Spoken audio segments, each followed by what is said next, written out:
des cibles ukrainiennes si nombreuses qu'il est impossible de les compter. C'est ce qu'a déclaré le commandant Kolgan du groupe Zapad, un membre clé de l'artillerie russe, alors qu'il évoque l'ampleur des destructions infligées aux forces ukrainiennes.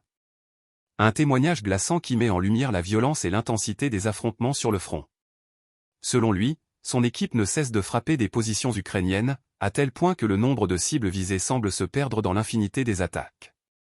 N'oubliez pas de vous abonner et de partager cette vidéo pour suivre l'évolution de la situation en temps réel.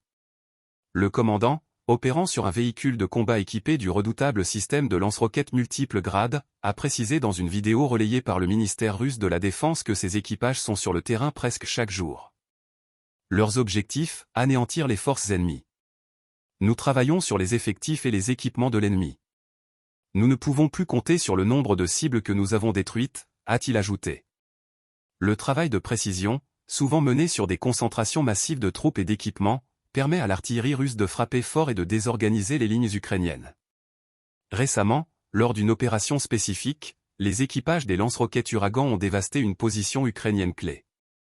C'est un équipage de drones qui a repéré et transmis les coordonnées d'un important convoi de véhicules blindés et de troupes ukrainiennes, dispersés dans des emplacements temporaires.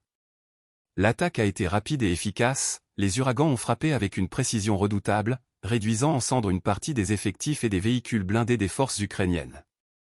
Le bilan des frappes est lourd pour l'armée ukrainienne.